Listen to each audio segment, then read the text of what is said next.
inagu salaamaya qof walba oo ka soo qayb galay xafladan sharafta leh masabkiisa iyo maqaamkiisa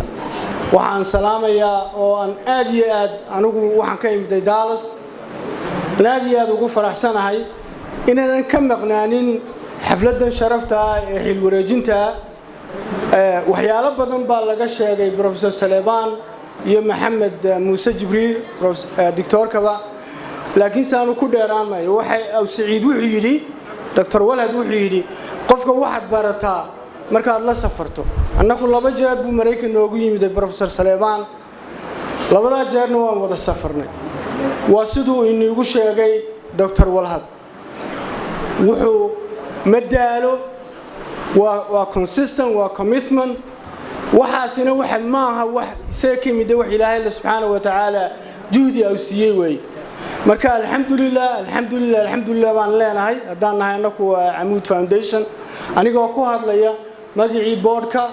iyo dhamaanba xafiiskii Dallas waxa kale halkan ila jooga Somaliland Amoud Foundation iyo Ethiopia Somaliland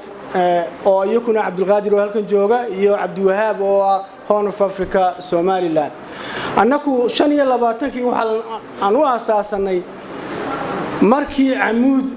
ay noo soo nala soo leeyahay waxaan rabnaa inay jaamacad sameeyne maxaad nala qaban kartaa saasan anaku ku abuurnay Amoud Foundation ilaa imikana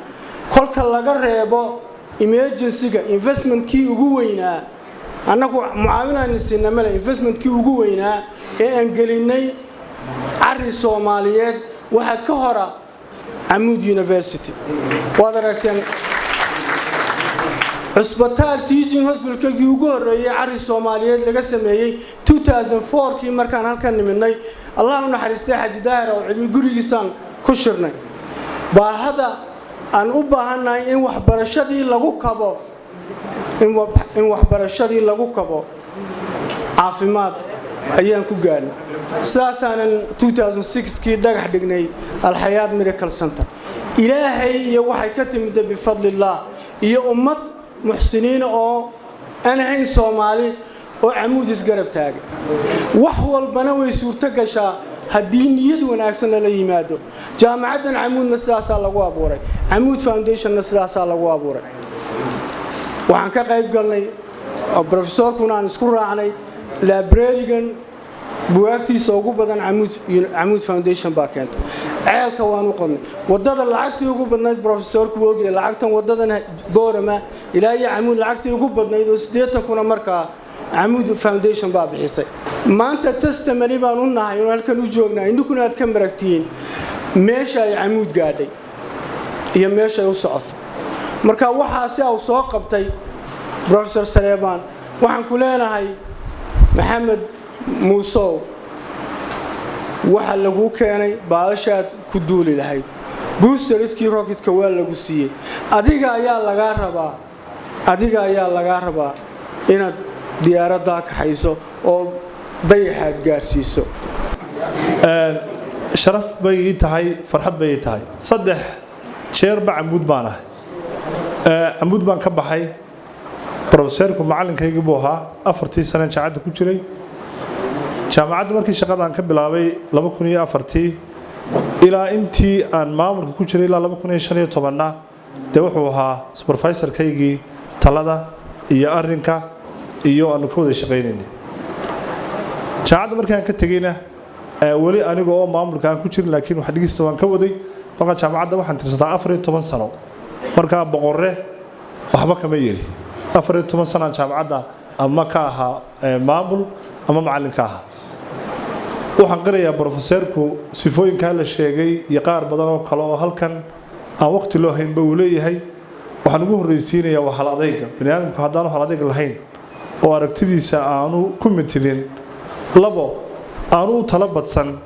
waxaan xasuustaa jaamacadda waxa ku socota waa talo dadka qaar baa ugu muuqataa in professorku aqoontiisa iyo da'diisa wax ku muqooniyo may talay ku socotaa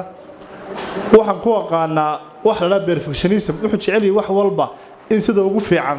ay u qabsoonto laakiin dadka qaar bay ku keentaa in dib istaagaan isaga kuma keenin oo marka waxaan garanayaa khudbadaha la qorayo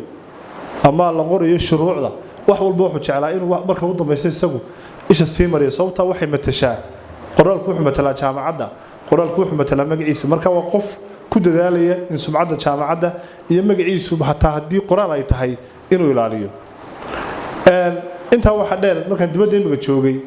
su'aal aan la weydiin lahayn berigii aan siyaasiga ahayn baa la weydiiyey waxa lagu yiri jaamacadda si yaroo dhaqsaad uga noqotay shaqaale dhaqsaad u noqotay gudoomiye ku xigeene professorku ma sadaqri mu kugu siiyey waxaan ku yiri markii jaamacadda aan bilaabay 4 sano kadib baan guursadayba tamalaha uu sii saadaaliyay laakiin waxaan ku yiri isuma dhaweyn waxaan qirayaa jaamacadda Camuud dadka hadda jooga oo ugu horeeyay Maxamed Muuse wasiir ku xigeenka halka fadhiya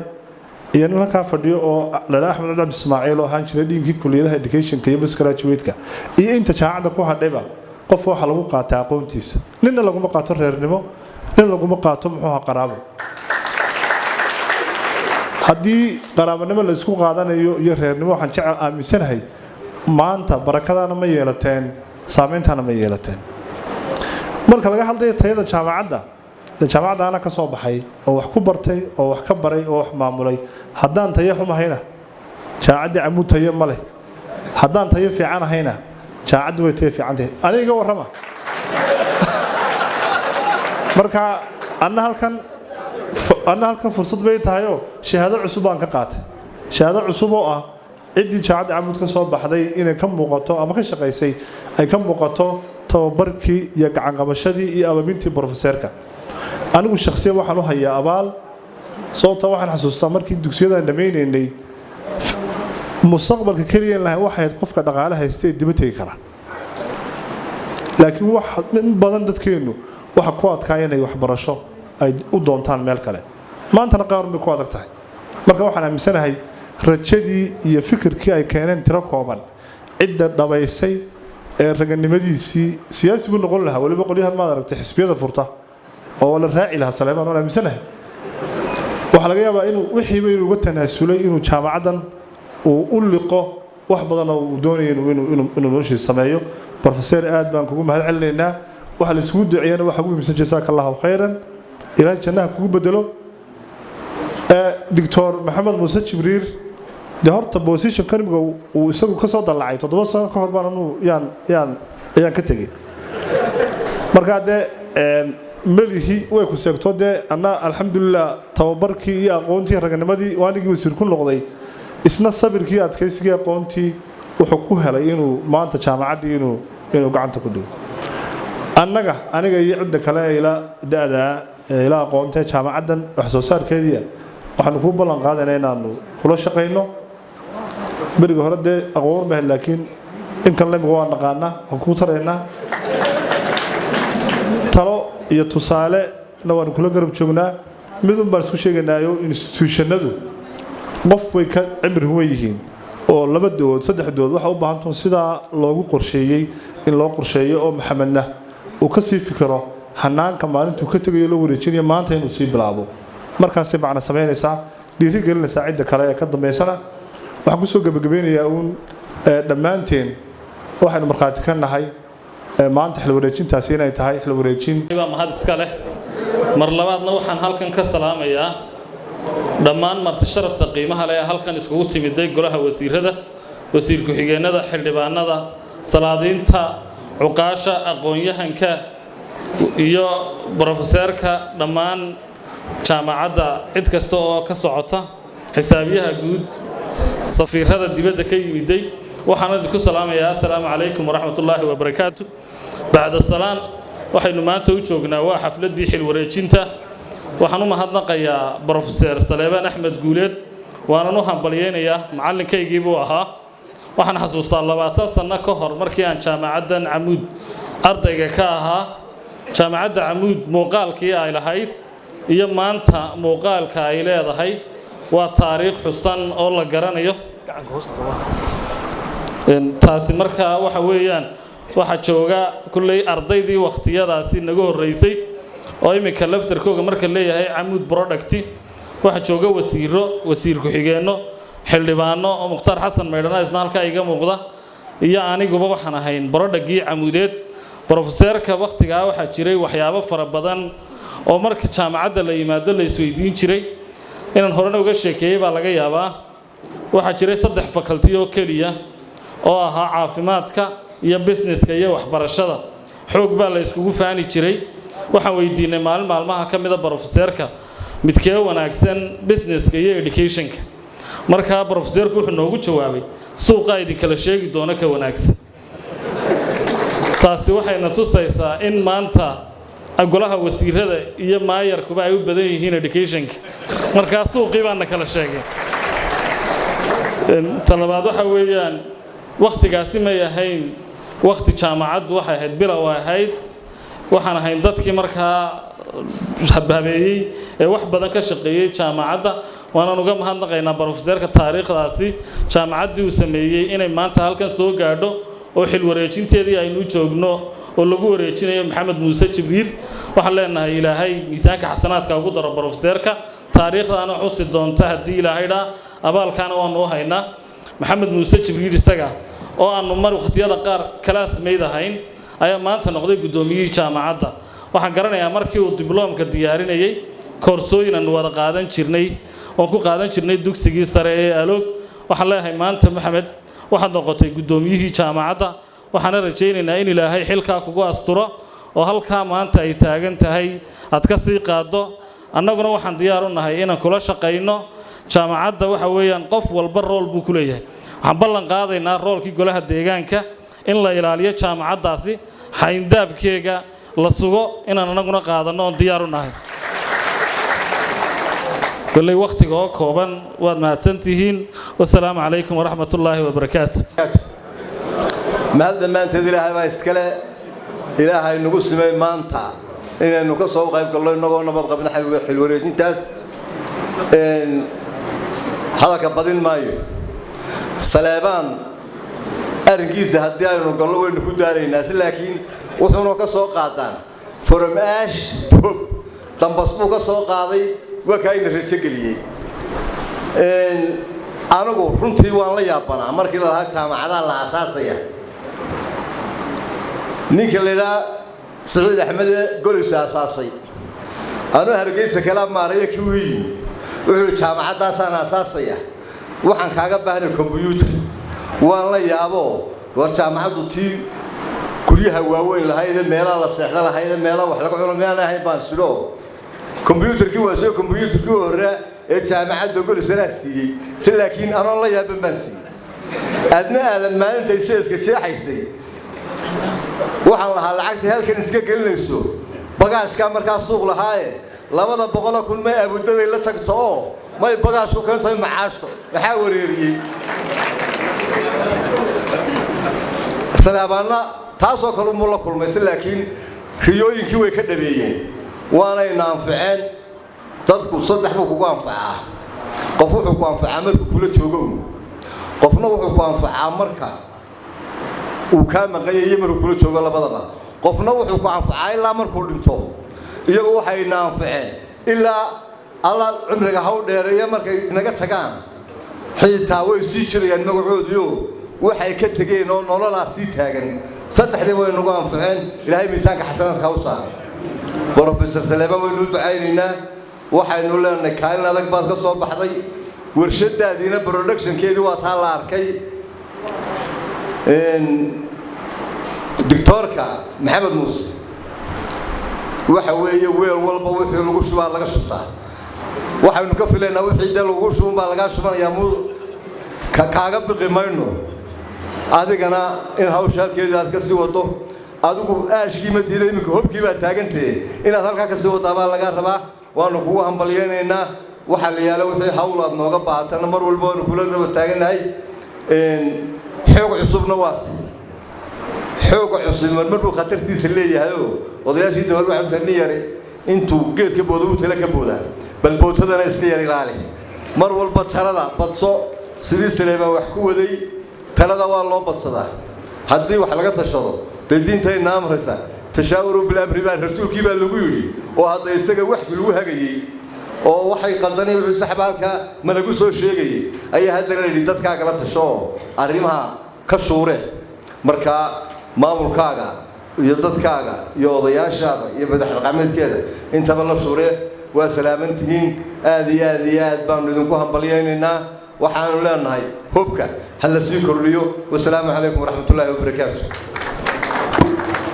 gudoomiyaha xilka wareejinaya gudoomiyaha lagu wareejinayo higher educationka barasaabyada oo barasaabtiin bara joogo oo marti loo yahay jaamacadaha gudoomiyaasha jaamacadaha ka socda bahda dhaqanka salaadiinta iyo oqaasha jaamacadda Camuud deemankeega ardayda bahda saxaafadda السلام عليكم ورحمة الله وبركاته بعد السلام أنا waxaan ahay horta product of Camuud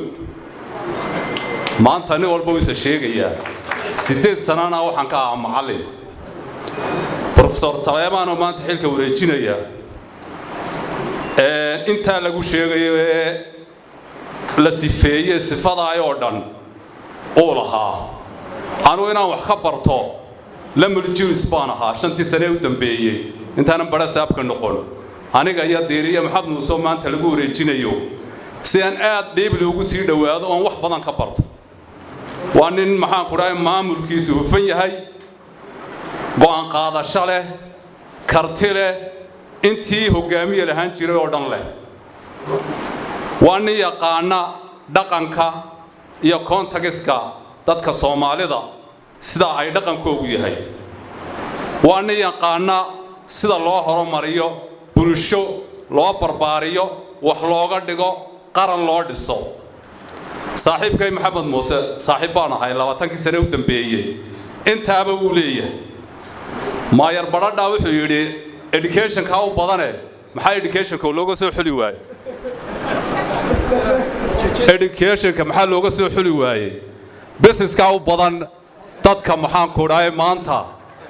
Soomaaliland u badan wasiirada iyo maxaan ku dhaayay meelaha kale ee dawladaba iyo caalamka dadka wax ka qoray ayaan leeyahay taasina waa kaftan aad iyo aad baan idin salaamay assalaamu calaykum waraxmatullaahi wabarakaatuh markii millennium ku bilaabmayay ayaa waxa laga bilaabay Washington Clinton waqtigiisii a series of lectures baa laga bilaabay la yiraahdo honor the past imagine the future marka nin historian oo yaro oo lecture-kii ugu horeeyay jeediyay marka wuxuu yiri dhimbiishii ugu horeysay ee aan ridnay 200 sano horteed ayaa wali iftiinsanaa buu yiri marka dhimbiishii Camuud laga riday 25 sano horteed waligeed waa la iftiinsan doonaa waxaana tilmaan iyo asdaan oo ah professor Saleymaan oo ahaa ninkii hogaaminayay dhimbiishaasi waliba ay ahayn kaliya inay noqotay jaamacadii ama ku noqday isagu aabihii waxbarashada sare ee Somaliland ee dhabahantii uu ku noqday aabihii waxbarashada sare ee Soomaaliya oo dhan waayo jaamacadda Camuud baa ugu horeysay burburkii dabadeed wax jaamacad sameeyo geeyga Soomaaliyeed mid wal oo inta ka dambeysay la sameeyay taro iyo tusaale iyo magarasa taageero ay Camuudsiisay meel kasta haatay geeyga marka sidaas uu Saleymaan ku noqonaya the father of Somali education isagoo markiibana ah the father of Somaliland education Saleymaan hadii jeer markuu noo yimaado badana bidbaan joogi jiray anigi iyo wasiir Saacad iyo boqorro macallinkayga iyo Saleymaan oo macallinkaygii marka waxa maanta la sheegay oo dhan waxa soo koobaya dhabahantii oo ka tan weyn aniga Saleymaan macallinkaygii buu ahaa marka ninkii Carbeed Axmed Shawqi wuxuu yiri طفل المعلم وفيه تبجيلا كاد المعلم أن يكون رسولا إلى هير كمرك الجارسية سليمان ودور يكونتون سنوات معلم سوها أنو كدالين أول بباشنيت كوها أمان كبلان أو بقولال كن أردن يرو Somali أو صاري أو ما تملك سو دولة الجوجو أي بعدين كيسوي أي واركان أمان كبلان أو لسيو دبهانتي أركيمايو أو مقام كاكس الرئيسة حسية شيء هذا نسرعه ده كل اللي بهدي له شيء أنا ما أنت تذكر كبوة لكسني واحد جعله إلى إيش يسكهله لكن هذي اللي يدي عوال ديريه نقول خصبي ويدي واحد لقى هذا يوم لبضن بقرا سحيل كسكوري كذي واحد كان لقى هذا مايو waxaan oranayaa Professor Saleeman anigu mid baan ku bartay intii aan wada shaqaynay 1997 aan oo Mareykan jooga jaamacadda lagu dhawaaqay dabeetana telefoon baan u soo diray waxaan ku yiri professor jaamacad baad ku dhawaaqdeen waanad aamusteen maxaa dhacay halkii baan geediga ka wada bilownay marka waxaan ku arkay inuu ahaa nin passionate ah kelmadda passionate af Soomaaliga waxa lagu yiraahdaa nin magaranaysa shucuurtiisu u kacsan tahay wuxuu rabo inuu qabo oo aan ka daalaynin maxaa yeelay tallaabo kasta oo la qaado wax kasta oo lagu soo kordhiyo isaga waxa ay ugu ahayd in xajii la tagay oo kale dhab ahaantii waxa ninba waxa bahalkan la yiraahdo crabka fish yar la yiraahdo crabka ayaa intuu xilliga yimid badii ka ceeriday markaas wixii oo dhan meesha ku haray nin baa yimid oo markaas xabad u qaado oo ku turtuurayay badu ku turtuurayay markaa nin baa yimid oo wuxuu yiri war kubaan kubka crabkii meesha yaala de waxba kaga tirmayst xabad ku tuurtee ma it makes no difference buu markaas xabad buu gacanta ku hayay it makes a difference for that buu badii ku tuuray markaas tallaabo kasta oo la qaaday wuxuu arkayay inay tahay xabad laban oo la dul dhigay oo koritaankaas incremental yahay oo meel weyn ay gaarsiinaysa jaamacadda waxaan xasuustaa maalintii jaamacadda la furay uu email warqadii soo diray uu yiri maanta waxaad moodaa mini pilgrimage xaj yar baad moodaysay buu yiri meesha waxa ka waa muuqaalkiisa maalin aanu soo diray basas oo basaskii ugu horeeyay jaamacaddu yeelatay aanu abadooy ka soo diray anagoo qolada Sacuudiga iskaashanay markii berbere ay ka soo dageen Hargeysa ku wareejiyay dabeetana boorama ku wareejiyay يعني waxa weeyaan qofku tusaale u yahay moral u yahay inuu passionate waxa ka yahay ma aha inay shaqo u tahay oo sameeyo Saleeman wuxuu oran jiray marka uu noo yimaado indha adayg baan ku wadaa wuxuu ninkii loo oran jiray si aad bara oran jiray indha adayg buu wax ku waday marka anigu jaamacadda wuxuu indha adayg baan ku bilownay waa boldness waxa weeyaan arinta loo baahnaa in lagu bilaabo indha adaygaasi marka bilowgii marxaladii hore waxay ahayd marxaladii dhismaha iyo koritaanka iyo magarasa heerka in la soo gaarsiiyay maanta jaamacadda oo ay soo gaadhay dhowr iyo 10 faculty maanta ay tahay hadda waxa bilaabmaya oo Maxamed Muuse Jibriil u bilaabmaya marxaladii isbedelka oo wuxuu noqonayaa isaguna the leader of change way noqday weeyaan waayo wuxuu ku tafadhiyaa ninkii loo oran jiray Newton ayaa wuxuu yiri if I see further because I sit on the shoulders of giants Maxamed wuxuu maanta ogayaa Dr. Maxamed inuu ku fadhiyo degta dad giants oo gooriyay marka uu meel intii hore ka fog oo arki karo ayaa taasina ka muuqata hadii taladii Saleeman ku soo waday iyo odaynimadii ku soo degay looda ayaa loogu heesi jiray haduu oday wado uu agaasimo uu oodrogo abaaroodkana way wadgoota odayaasha dhaqanku way maqlayaan baan malaynayaa inay sida ahaan jirtay marka imikana waxa weyn numarna casri degdega oo change dhinaca cilmiga iyo technology-ga waxaan ku soo gabagabeynayaa gabadhayda xaaskayga oo had iyo jeer la tashado gabadh xigmad badan Axmed Boqorraa garanayay iyo garanayay ayaan idin jaamacadii baan tagayaa waagii aan wada halgabeynay book pamphlets-kii bay sameeyay jirtay hadii jiro mashquul afraas amay seexan jirin maxaan iraahdaa waxaad ku tiraahdaa waxaad arkaysaan maanta Mareykankii in buugaga qaar la mamnuucayo in aqligii dib loo xirayo waxaad ku tiraahdaa bay tiri aqliga hal furo buugaga yaa la mamnuucin dawliyarada ha loo ogolaado inay baab kasta gali karaan oo cilmiga ah waxa weeye critical thinking jaamacaddu waxay u baahan tahay critical thinking in academic freedom u yimaado oo inta jaamacadda gudaheega la joogo within the campus wax ka xaraan oo discuss gareyn kara aan jirin marka dibadda looga baxana waa halkayga waxaan ku soo gabagabeynayaa oo aan ku dhamaynayaa Saleeman ama Professor Saleeman inagama tagin Professor Saleeman waxa uu rahaanaya waligiiba waxaad imika wayada dambe Soomaaliland lagu yiraahdo mustambeed ama marjac ku yaala halkan oo mar walba sida encyclopedia markay waxad kaadaan ba lagu noqdo waxaan leeyahay maanta waxa weeye qalinjabinta waxa sheegay Suldaan Dawal oo erga iga horeeyay waxa weeye hooyadii qalinjabinta maanta it's a mother of all graduations dhowr iyo 30 sanadood oo macallin soo ahaa ayuu qarankiisii maanta Saleebaan dhigaya isagoo oo halka ay soo taagay isagoo nool arkaya midhihii uu sameeyay iyo beertii uu falay bal sida dabadii ay u socoto iyo halkay sii marto ugu dhagay sidii Afrikaanka kursiga lagu dhigi jiray taasina waxa weeye qurux waan idinku hambalyeynaa labadiinaba soo dhawaada xafladatan halkan maanta xul ku xusayno wareejinta Professor Saleebaan Axmed Guuleed iyo Dr. Axmed Muuse ay jaamacadda Camuud halkan la isku wada yimid marti sharaftaas halkan ka soo wada qayb gashay guud ahaan wasiiro waxgarad odayaal jaamiciyiin mudakarka dalka oo dhan ee halkan jooga waan salaamaya assalaamu calaykum waraxmatullaahi wabarakaatuh salaanka bacdi uma daban halkan idhaahdo ee waxaad moodaa in hadalku kadis ugu yahay kollayna dadku waa laba waa afiya dhago aanu dhagahaanu badanahay dhagaha marka hadal badan iga sugina maadaama aan dhagahay dee waxaan jeclahay mataqaana wax lee sheego maan jeclahay in wax sheega ma jecli marka dhagihii haddaan wax yar ku daro waxaan leeyahay waxa weeye nin professora psychologist la weydiiyey quruxdu waxay tahay what's beauty quruxdu maxay tahay la yiri imika way wada qurux badan halka inta fadhoonay quruxdeenu alxamdulilaahi rabbil caalamiin oday iyo inaan wasiir iyo walba iyo madax iyo majaba aad baynu qurux badanahay marka waxa qaar baa ku tilmaamay yiri waxay arkayeen uu sheegay aragtida arkayeen bay sheegeen professorkii markuu jawaab haagsan waayay wuu sheegay waxay noqotay cilmi quruxdii cilmi bay noqotay halkan waxa mureedii aan maareynaa isku nimid maanta waxa weeye oo ku qurux badanahay cilmigii Camuudeed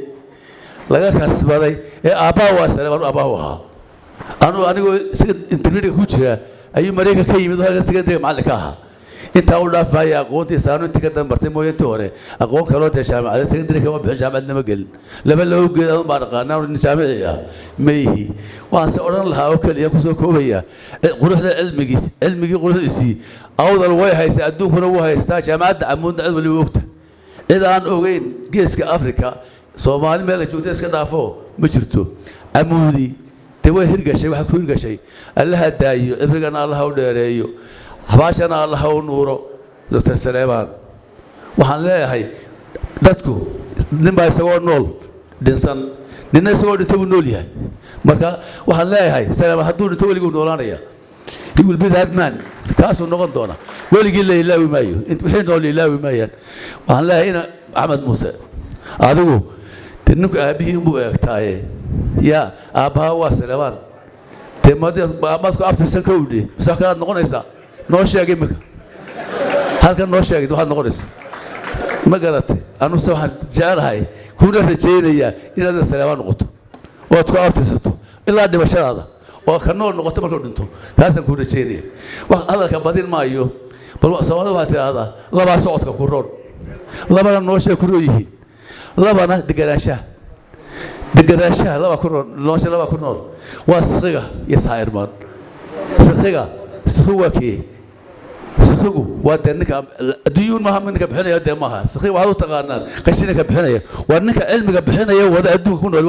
waa Saleebaan oo kale ninkaasaa siqi la yidhaahdaa ka soo raaca waxa weeye qashinka la ag taagan nolosha la ag taagan weeye saayirmaan baa la yidhi saayirmaan muxuu yahay anigu markaan yaraada caanu baan u baahnaa markaan gooban caanu baan u baahanayaa markaan noloshooda waa caanaha markaan xoolo inaan jiraanna dee Ilaahay baa ina siiyo waan barinay wada jiraan hadday abaara dhacaan ama wax la waayo la noolaan maayo labaas socodka ku roon waa diinta iyo daruurta wayna socotaa meel walba gaadhaayo reer aan u gaadhin barwaaqadaa lagu jiraa weeye daruurta socodka ku roonta yaa kale socodka ku roon qur-aankuna wayna guri walba gal diintu wayna guri walba gashaa oo meel walba cilmigii diinta quraankeena yaala oo halka iimaan iyo qalbi iyo wada dhashay ismaama ka dhiranaya marka labadaasina waa laba ku roon socodka iyo nolosha waxa laba deganaanshaha ku roon haddii yaa siyaasad laga dhigin laba deganaanshaha ku roon dab hadduu kaco iyo baktiinaya waa tii gubatay waa heer ma baktiisaan dee yaa deganaanshaha ku roon dabka marka dabku deganaado waa daruuri dawladina inay deganaato waa daruuri waxaa la yidhaahdaa dawladda afweyne dagaal baa lagu qaaday deganaanshaha iyo dagaalkii lagu qaaday midkii manfaacad badnaan lahaa su'aal weyn dawladnimo deganaasha ku runta dawladdu waxay doon ha noqoto ha xumaato ha sabaato deganaasha ku runta bal re'aadalow waxaa idiin sheegaya keliya Somaliland deganaasha ha qaadato idinkuna aabaa u tiina qaata idinkuna waa jaamacadda Amuud haddii deganaasha qaadan ma jirteen ma beentayba kuwa waa beentay wada fadhiya meesha marka deganaashuhuna waa ka wuxuu dhalaa waxa aad arkaysan sharaftaas uu dhalaa noloshaas uu dhalaa weysku dhalaa kalgaalku dhalaa marka waligiin ha ahaato xuduntiinu deganaashu anu hadalka badin maayo waan kaga baxayaa inta waa inta aqoontayda raalliha laga hado waan hambalyeynaya professorka tagaya iyo professorka soo galaya waan aad u sii hambalyeynaya dr Saleebaan ilaahay fi aakhir baqcusay wassalaamu calaykum wa rahmatullaahi wa barakaatuh hore ilaahay baa mahad leh inoo suura geliyay inaan halkan isugu nimaadno mar labaadka waxa weeye maamulka iyo mas'uuliyiinta jaamacadda Amuud ayaan aad ugu mahadnaqaya hadalka kulley batay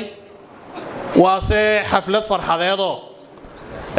waxaan u malaynayaa inaanay culays fara badan dadku aanay aad u dareemayn madal waxbarasho farxad iyo horumar lagu jiro waxa weeye oo laga sheekeynayo Professor Saleebaan aad baa looga sheekeeyay macalinkaygii barbaariyahaygii mentorkaygii aniga waxa weeye sida raggii horeba ay sheegeen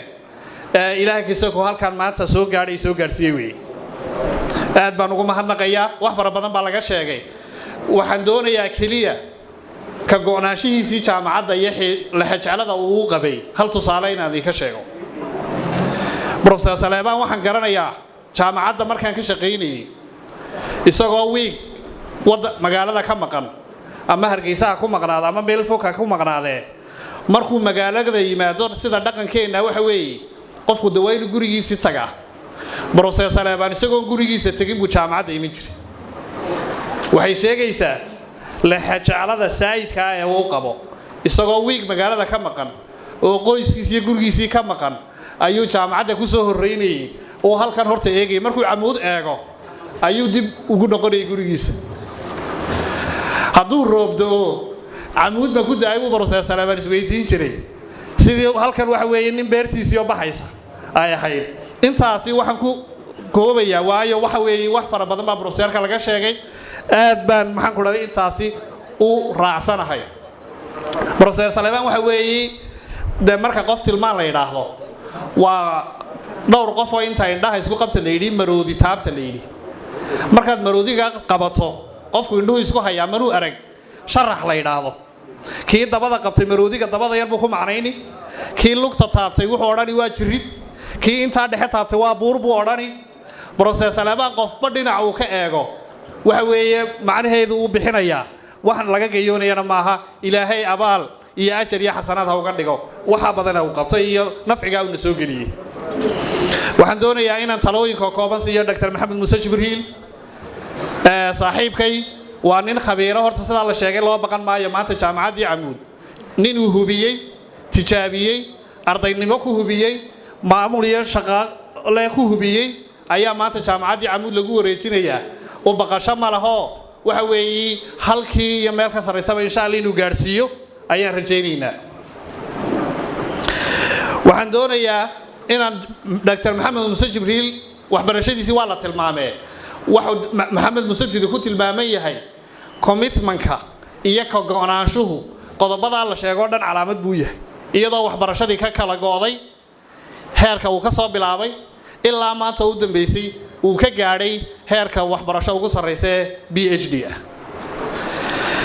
waxaan doonayaa inaan iraahdo maanta jaamacadda Amuud sida la sheegay 25 sano jirta 25 jirkuna macna buuran buu leeyahay hatta koriinka qofka bilaadanka waa heerka ay maskaxdiisu dhammaystiranto oo u fikiro waxa weeye inta wixii ka dambeeya mas'uuliyadda naftiisa wax dhaafsan inuu qaado hatta uu qofkii guuriyo waxa weeye reernimo iyo mas'uulnimo dheeraad ah jaamacadda Amuud maanta halkaas ay soo gaadhay waa majuur waxay u baahan tahay horumar iyo inta in hore looga sii dhaqaajiyo wixii caqabada shalay ahaa maanta caqabad ma aha halkan waxa laga bilaabay iyadoo wax alla waxa facilities aynu hayno waxba aanay jirin macnaha waxa Professor Saleebaan u sameynayana waxa weeye meel aanay waxba jirin ayuu wax ka sameeyey maanta intaasoo resource iyo hanti baa taalla waxay u baahan tahay intaana ilaalinteeda in la sii horumariyana way u baahan tahay fiilka akaademiga marka laga hadlayo kala aragti duwanaanshaha iyo in dadku aragti kala duwan ay qabaan waxay u tahay qurux in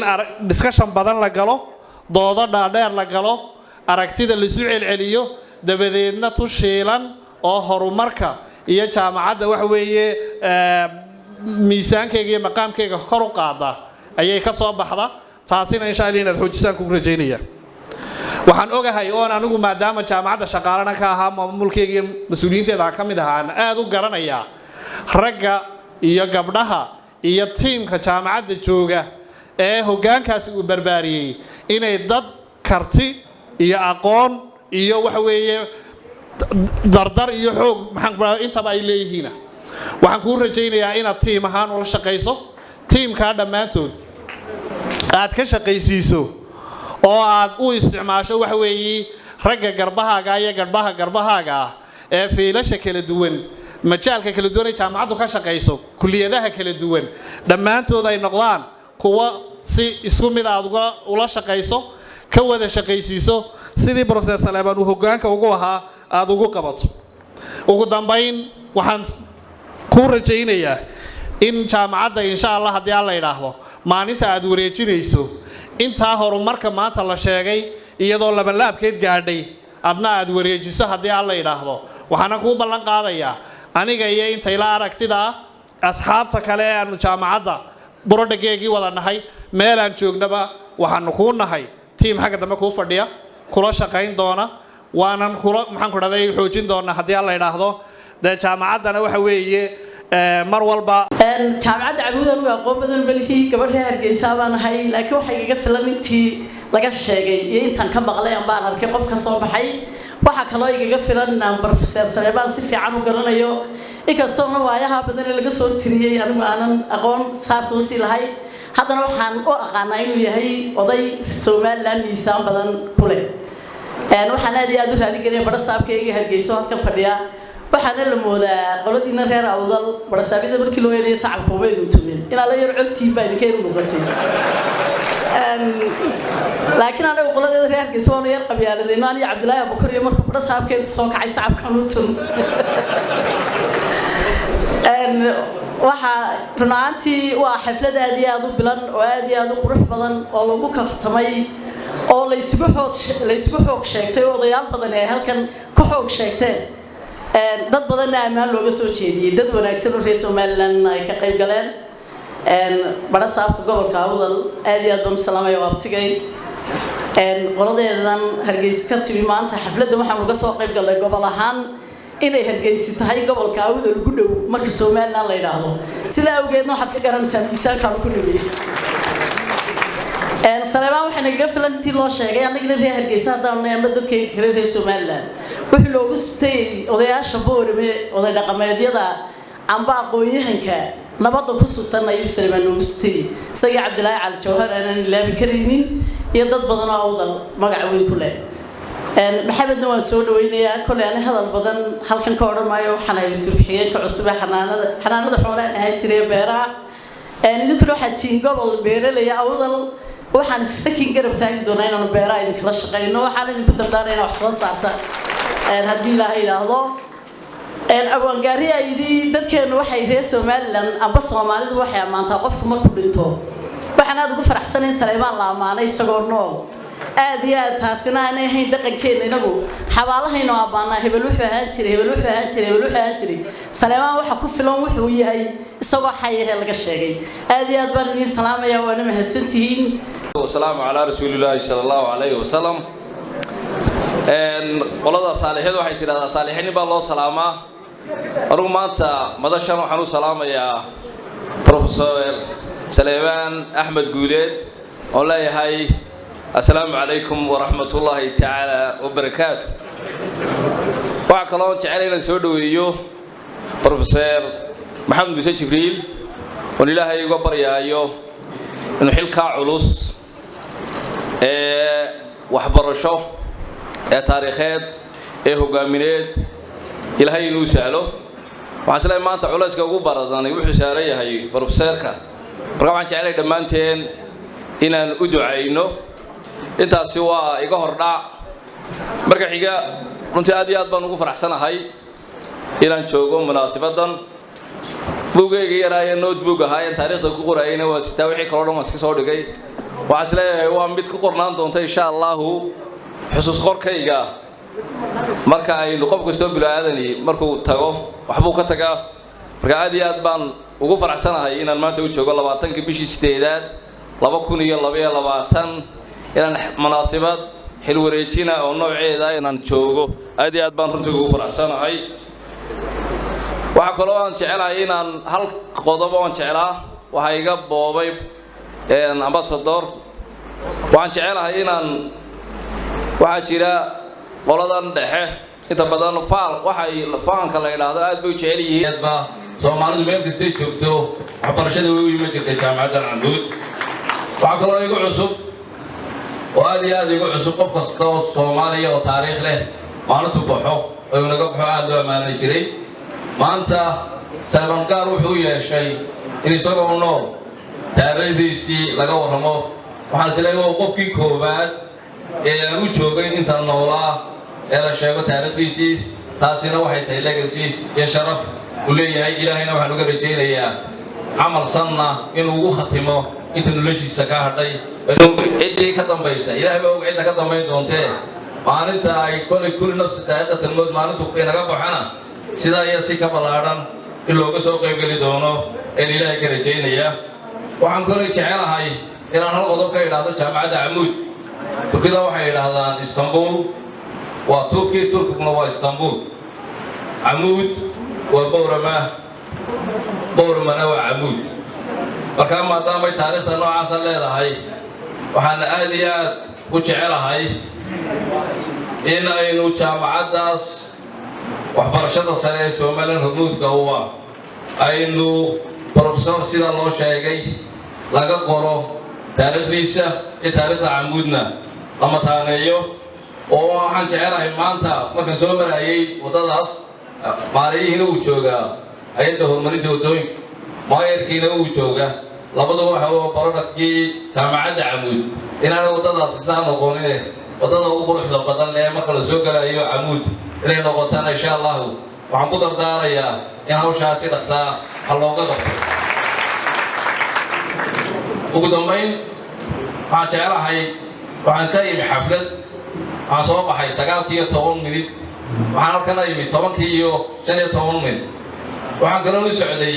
xaflad kale oo anaga maayadku aynu jeclayn maanta inaan halkan ku qabano labadii waxa iga qiimo badan maanta tan inaan joogo tani ruuxaantii waa bahadaqayo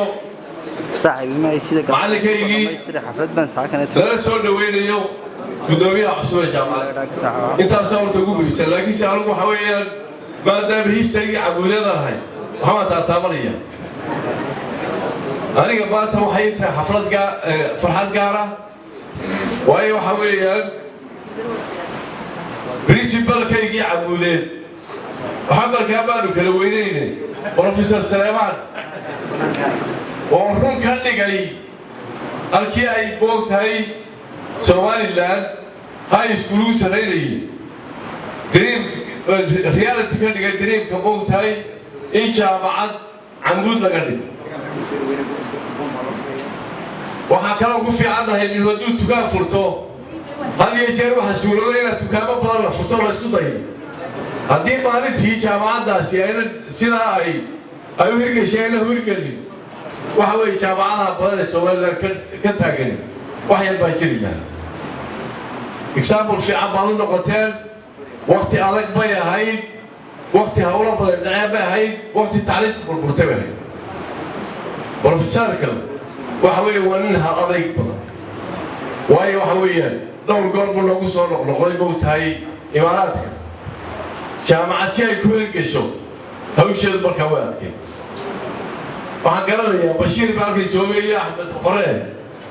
waxaan alla kooboodaynay inay boog tahay wax weyn ay tahay 48 kilo biiliye ee jaamacad ku bilaabay waxa weyn la isoo wada ogeen Bashiir yaa maalin soo wacay wuxuu yidhi marka badday jooga oo librariya iyaa wada hadallay waxay kuma la qaadeen buu yidhi inay kutubina siiyaan waxayna imanayaan ku qaabilaynaa bisharata runteeda waa qaabilna kutub markaa ma hayn jaamacadeene laakiinse waxay wadin karaynaa 3,500 ee kitaab ee jaamacadeed ee ugu horeysay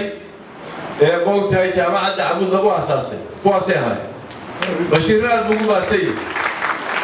gudoomiyahaygii baa ana gudoomiye ku-xigeenkiisii baa marka waxaa kaloo jirtay kutubtii moogtahay Ameerika laga ururiyey markii la ururiyey waxaa suuroobi weyday transport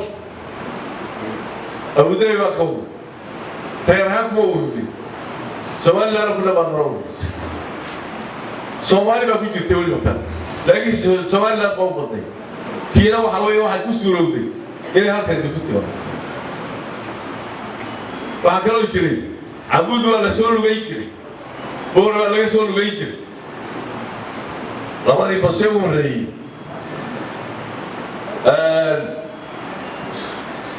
أبو داي كيما waxaan ku soo qoray jaamacadda Camuud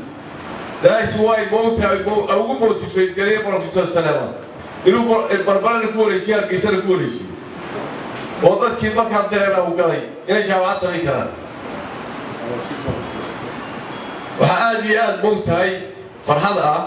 oo aniga farxad gaaraya professorkii soo saaray yahay iskuuliga soo saaray inuu dad imika ku dhow 10,000 ومركا موتى مرحل على كل نورا أو أنه السبب إلى ما تنقلان هو ذلك هو قابلي لما كان موتى بروفيسور عمر ووزيره وعلى أبوه أدي أي شيء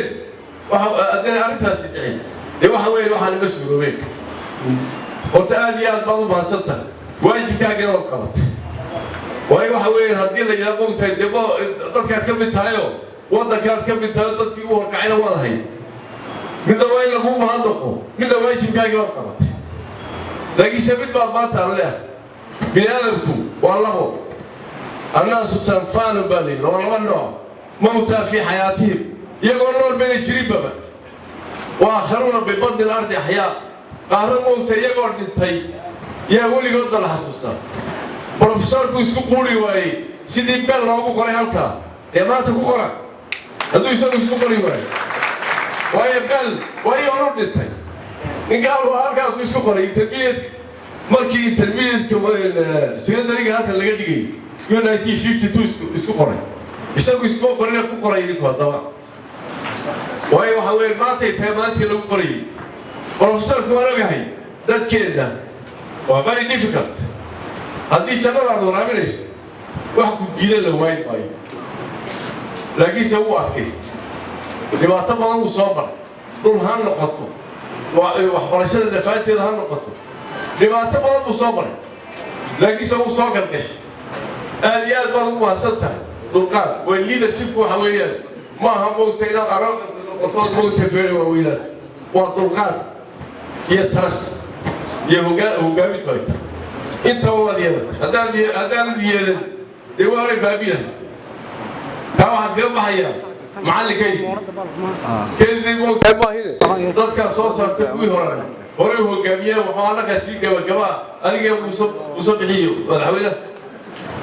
kuwa dambeeya naga dambeeyana waa soo saarto muslimiinta meesha fadhida oo dhan darajooyinkooga iyo maqaamkooga category waa loo qaadi karaa waase waan ka simannahay salaanta islaamka madaxdiina waa joogaan noocyo badan leh tii dawladda tii dhaqanka tii ganacsiga tii haweenka tii dhallinyarada tii jaamacadda aad iyo aad baa u mahadsantihiin horta qoladii soo diyaar garaysay ee jaamacadda ka mid ahayd aad iyo aad baa idinku mahad celinaynaa xafladdan waxaa kaloon idinku mahad celinaynaa intiina oo dhan idinkoo aan runtii hawlo badan soo sheegay sida wasiir cabdullaahi uu sheegayey uu ii sheegay shalay runtii inuu arrin muhiima u soo socdo jaamacaddana uu iman doono laakiin arrintaan awgelinka hore rabay inuu qabto mid aroortiina ay jirto xagga uu ku lahaa waxaan idhi soo ilowb illa saaka wuxuu yidhi waa la bilaabayaa baan mee haddaan khudbadda intaan eega u dambaysa ka soo gaadhay iseegi maysa waa niman innagoo bilownin buu yimi aad iyo aad baa u mahadsantiin gebigiinba baylaha baad maanta wada lahaydeen ammaanta haddii baa maanteenna xaddigiiba yar dhaaftay runtii waxaan se u qaadanayaa tu shakhsiya ma ahayn runtii waxay ahayd tu taageerada jaamacadda ah intii ka shaqaysaya intii taageertaya intii wax ku tartaya jaamacad waxa yimaado horta asalkeedaba cadowgeedii ma yimaado taageerayaasha jaamacadunba xaflad loogu yeedhaa sida qalinjabintoo kale adduunka ciddii taageerta unbaa jaamacadda loo yeedhaa ciddii iyada neceb looma yeedha iyana ma yimaadaan marka intani waa intii taageerayaashii camuud anigu khudbad dheer baan ku soo talagalay laakiin waa soo gaabin maadaama aad waqti aan gaadhnay inkastoo aan arkayo motivationkiina inuu weli sarreeyo waraqaha waan iska dhigay aduu halkan ali ka gur waxaan jaamacaddani horta guusha aad sheegaysaan salebaan wax yarunba ku lahaa waxaa la yidhi ninbaa psychologist beri wuxuu yidhi qofku aqoon kasta lahaadee inteeda badan shaqada marka la qabanayo ilaa 115 ayuunbuu ku leeyahay purely aqoontiisa intaanbuu ku leeyahay boqolkiiba 85 kale either you are doing it with or through people dad kalun baad ku shaqaynaysaa ama cid kalun baad la shaqayn bani aadamkan kugu xeer aroortii haddaad soo toosto moodkaaga adigu iskuma haysid dad kale ku hayo inaad cadhooto inaad faraxdo inaad murugooto inaad happy noqoto dad kale ku xidhanta adiga kuma xidhna ilaahay ka soko ama mid baa wax kuu diiday ama mid baa wax ku yar dulmay ama ujeeddo aad lahayd baad adigu naftaaduba gaadhi weydood gaasirtay aduu isma canaananaysid ood yar canoonaysaa laakiin cid kale adeedda saari marka tani waxay ahayd runtii guul wadareed Soomaaliland oo dhan wada leedahay dad badan ka soo qayb galeen dadka ka soo qayb galanay aad iyo aad u badan yihiin oo ay ahaayeen mesela stakeholderskeenu ay farabadnaayeen dadka raggii fikradda keenay waa stakeholders fikraddu laakiin haddii la fulin waayo dariyo beenay noqon waxa riyo runta ka dhigay waa fulinta kolba inta u hawlgasho Somaliland maalinta waxaan ku dhiganaa 100 technical school inaan dhisano but we never do it because weynaan u hagar bixin ama at least tamar bayna dhigtay laakiin fikraddu adkaysi bay u baahan tahay dad badan baana ka wada qayb galay gudaha iyo dabadaba oo jaamacaddana waxa kale oo dadkii lacagta bixiyay u horeeyay xukuumadda oo runtii jaamacad ilaahay xukuumadda ku tirsan tahay ma socoto qabiil iyo gobol midna jaamacad mar hadday bilaabaan nama wadi karaan ilaahay xukuumad ku tirsan yihiin caalamkii baa sidaa maanta noqday annaga practical aragnay oo markaa Nairobi u doonto qolada gaalada aan u doontaa mashruuca ay fuliya wasaaraddiina ama dawladda ma ku taageersan tahay waa inaad warqad ka sidataa xaqiina ala aqal waxani waa dawladdu waxa kale oo runtii ganacsatada dadka publica cid waliba wayna taageertay waxa kale oo ammaan gaar leh teamka Amu University maalintii la bilaabay ilaa maanta badankoodu aan ka tagin halka waliba markaa salary-ga eegto waa volunteers way jaamacadaha kale way ka mishaariyad yihiin waxtuu sheegayay ninka la yiraahdo boqorre jaamacadaha qaarkood qaar baa $3,000 gudoomiyo qaata been idin sheegi maayo ilaa dhawaan $700 ka qaadan jiray jaamacadda oo qoladan yiraahdaan kolba waran waxoogay ku yar kordhino marasal wareedaha ilaahay bana horta daween yar wada cawlanay horta cawlaanka aan ka wada baxno runtii oo baasho horta institution haddaad rabto inaad ogaato tayada institutionka ha akhriin wuxuu qoray iyo lacag bankiga u taal institutionka iyo shaqadiisa iyo dadkiisuuna eeg Soomaalida hore u maamada waxa tiri ninkaad kaba ka talinaysa kabiisa eeg meel kale marxaati aad doonay institution runtii waa caynka marka waa guul wadareed aad iyo aad baanad u mahadsantiin waan ku yar talax tagteen in yar runtii aad mahadsantahay waxa bilowgii waa la wada ogyahay jaamacadda markii aanu bilowno 25 sano yani hawlgelinteeda fulinteeda waxa ugu horeeyay in gacan qabtay waxa ragga halkaas soo fadhiya qaarkood warbajooga reer awdalba u badnaayeen gobolada kalena way ku biireen runtii waxaana noo noqday wakiil rasmi oo jaamacadda ah jabtarka imaaraadka carabta ambassador Bashir iyo Saachin iyo boqorriya halkan maanta ka fadhiyaan Bashir baa intaan aamusnay horta beriga waan yar hayaan oo markii aan jaamacadda rabnay inaan establish karo waxba ma jirin inta ka hor hadal mooyaane ma jirin wax qabad ayaynu dhan jaamacaddii samaynay saw dawladin in la wargeliyo maaha haaba la yiri laakiin warwaa madaxweynaha joogay madaxweynaha hadii uu yiraahdo war tamar ma hayna maanta dib inoogu dhiga yaa ma oran kara cidna de waxaan yar baynu yar qishaynaa sidaan iskuulada 3 bilood baynaan cidnaba u sheegaynin oo la hoosta ka wadaynaa aan leenahay madaxweynaha inuu tagiyo waana dhab jaamacad baan tijaabinay in la sameyn kariyo in kale dabata 3 bilood bay tijaabadu ahayd waxa noo cadaatay in tijaabadii naajix tahay marka maanta fasax soo doonanay 3 biloodna waan soo wadnay dema ma oran kara madaxweynaha la waa tijaabo aynu sameeyno experiment oo fiican wasiir aad u fiican uu joogayo waxaanu sanay horta Allah caafiyo daahir caamiye wasiirkii waxbarashada oo fiicnaa ayaa nala qaatay arintii waanu tagnay madaxweyne markaan u tagnay ayaa daahir yaalo madaxweyne ku xigay madaxweyne baa joogay idin ballaminaya 7 oday oo reer awdal ah oo madaxdii dhaqanka ah Haji Ahmed Zaan baa inaga la jooga Haji Daahir iyo Haji Jaamac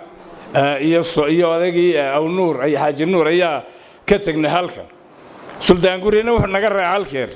madaxweynihii oo 8 cishaan soo dhaadhicin ayaan madaxtooyadii tagnay waxaanu sanay hargabaahay xulus oo madaxtooyada ciiriyoomayso dadkii sugayay ilaa 8 cisho sugayay ayaa loo geeyo leeri liiska iyagii baa leeri 7 oday oo reer awdal Haji Daawidna uu naga raacay halka Hargeysa ayaa ku sumgacaday buu eegay inta saa eegay war awdal ma waxba ka dhacay maalmaha markaas leeri ma waxba ma ogin anagu oo hamaydaan maqalha wax dhibi ma jirto intan isba soo raacdeen buu hadaan wax jirin waan soo degay buu maanta madaxweyne uu soo degay wuxuu raawdal igu yaar odayaasha awdal igu yaar warba nabad ma yahay dhulka waa nabad oo arinta maanta loo socdaay wali warama hadaba waa Haji Daahir baa la yar kaftamo daabihi buu garanayo roobelgii lagu diriyay England waad yar baqaysay ma Ingiriiska ka baqaysay mise yar ibn Handul baad hayd yaxbu ku yiri oo ragis wada garanaya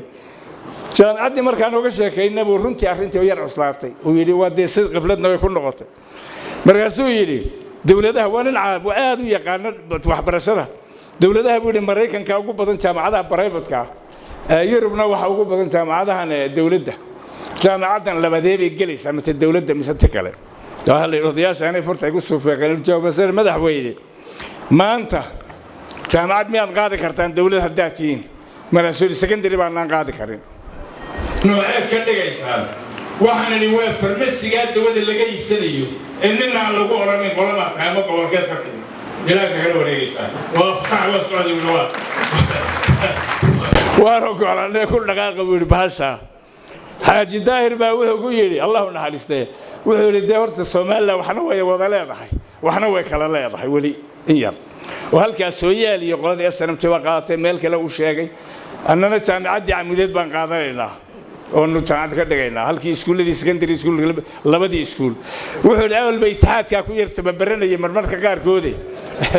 qaatiyo dhawaan idinku faataxaynay horta bilowga saas ay ahayd marka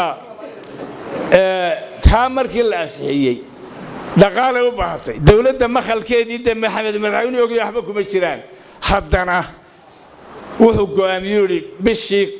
sanadkii 50 milyan oo Soomaaliland shilin hal si Amuud University oo lacag fiican markaa adoo baashiisa waxa noqotay dhaqaajinteeda aanu soo noqday qolada halkan fadhiday reer Abu Dhabi ambassador Bashir iyo wasiir Saachin iyo boqorre iyo ayaa noogu qeydiyay wax alla wixii chapterskii adduunka ahaa dadkeenu joogay Soomaaliland iyo Raad iyo Sabaroonk Raadalba iyaga noo soo diri jiray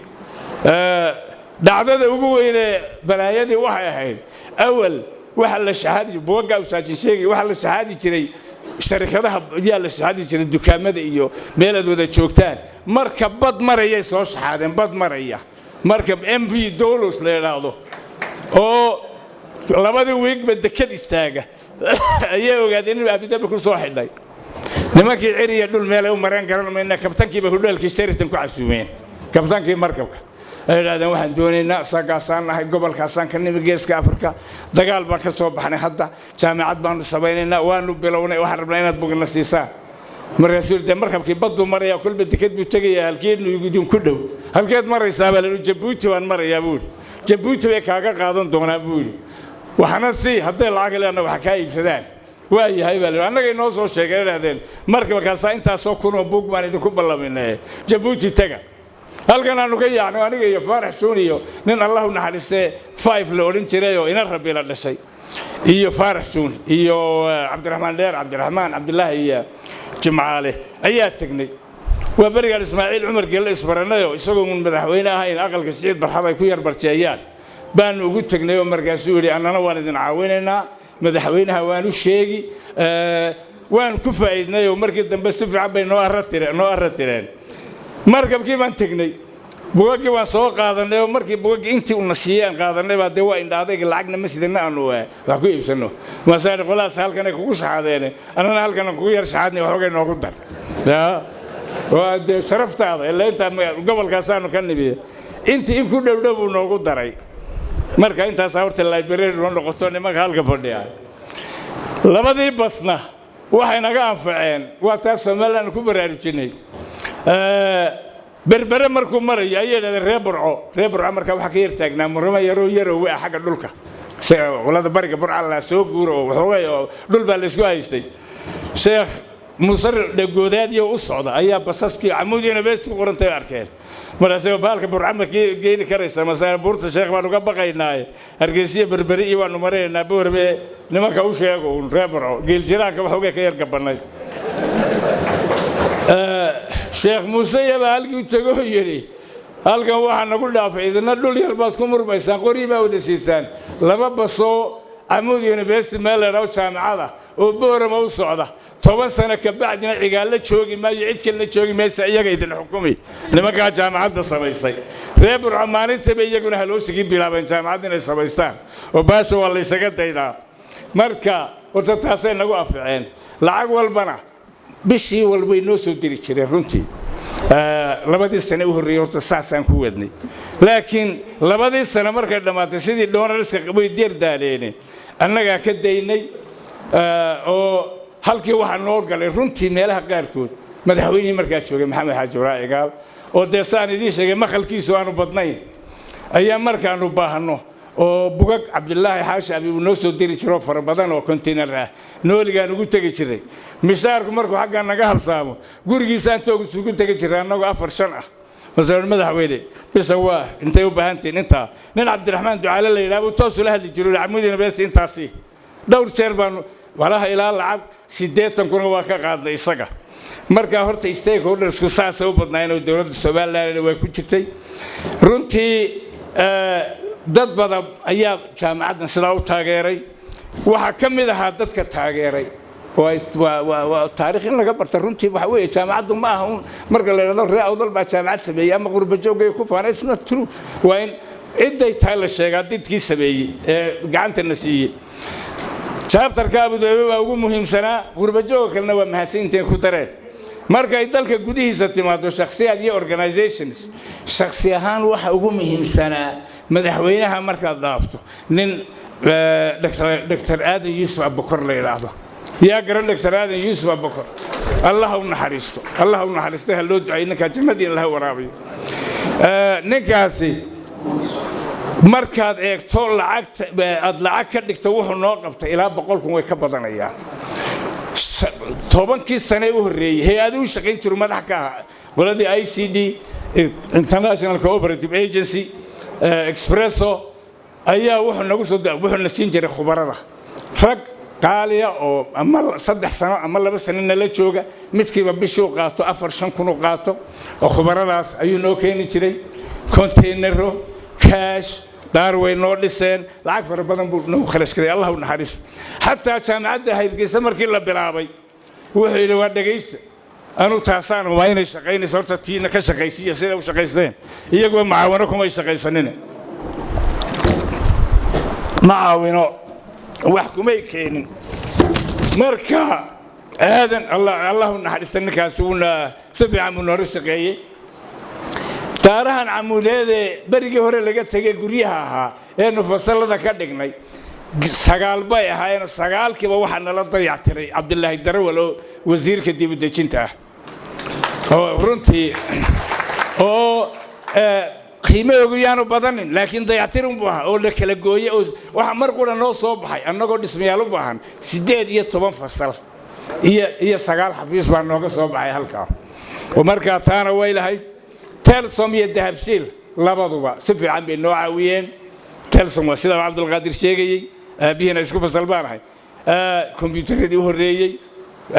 dayactir jidkan jaamacadda igaal waa runtii lacag badan baa ku baxay 200 kun 280 kun oo cash keenan iyagu maalintii qolada Telsom annagoo runtii baahan oo daamur UND budana siisay jidka dila loo xawilay oo de marka boqolkii ishiilaanyi ay ku jireen bahay dawladda xagga loo duway ayaan anna 300 daamur aan u baahday Telsom baan u tago shiraysa wasa warintaas inteeda bixinaysaan waxay yiraahdeen haddaan ku siino $30,000 may kugu yar tahay ma way ugu badan tahay baa ilaa nin baahan baan oo la meeray waliba way ugu badan tahay check bi halkii igu qoreen ilma faar xarbina $5,000 bay igu dareen daamurkii jidkii u baanaa oo dhan intaas uu noqdo waliba uu barka halay marka aad iyo aad ilaa imakana waa isla soconaa Dahabshiil aqalkan waa runtood aqalkan imanka aan ku jiro shay baadhu ahaan jiray yaroo gaboobay waa hoos waa laga dumiyay laakiin 6 sano aan ku qalin jabinayna aqalkan oo nus intii yareed halka luuqa saqafkii waa laga qaaday waa la dumiyay dusha lacagtii Dahabshiil baa la xiyay dib loogu dhisay lagu ballaariyay halka lagu geeyay aad iyo aad baan uga mahad celinaynaa Amoud Foundation not only jidka uu maahay isbitaalka oo $100,000 ku baxeen iyaga na siiyay oo runtii aad iyo aad ugu mahadsan yihiin wacyi badanna noo geliyay fundraising adduunyada waxaan aad iyo aad ugu Cabdullaahi Xasan Abowg isaga noo keenay waa ragii gudaha joogay marka bilowgii hore warmeed ku yadeeray warqadda halkan gudaha ragii joogay Aydiid Xaaji Daahir hoogay lacag u haystay soosfa iyaga haystay baabuurkiisii yaraa iyo isaguba iyo lacagtiisii yaraba jaamacadii bay ku basbeereen siyaasaan kolba Hargeysa ugu tageen dakhli kale ma lahayn war maanta haysa ana wada hayuun boodan jiray ilaahay makana hadalkii habeen walba ila soo hadlay intuu tagayna xubin boodna uu noo yahay oo dabada ah runtii isaga wakiil naga Ingiriiska Allahu naxariisto Cabdiquraab oo isaguna naga mid ahaa roog halka jooga 9 nin ee jaamacadda aan ku fulino ku bilowno fulinteeda halka waxa jooga Dr. Wahlad iyo boqorro naga soo gaaday Ali Hoosujeed oo istaalkeer jooga waxa ilaahay baashu stakeholder waxa jiray Maxamed Ibrahim qalinlo oo isna motorka haya isna bergaas inala joogan iyo dadkii halkan sii joogayba Suldaan Dawal iyo Mahdi Sheekh Muuse ragii naga bilaabay baa iyaga laftooda marka horta baashu stakeholder iskoogu saasay u badnaayeen hadda markii jaamacadda la fidinayay aanu dhismayaashan bilownay laba arrimood baa muhiim ahayd waa kow horta niman European Union ka leeyahay ayaa ilaahay noo sakhiray waa nicmooyinka ilaahay bay ka mid tahay lanagu xisaabin doono mar haddii dadka ilaahay ku sakhiro inaad ilaahay alxamdulillah tirada gaal uma hadnaqeen laakiin ilaahay gaalka noo sakhiray ayaa ma haddaale in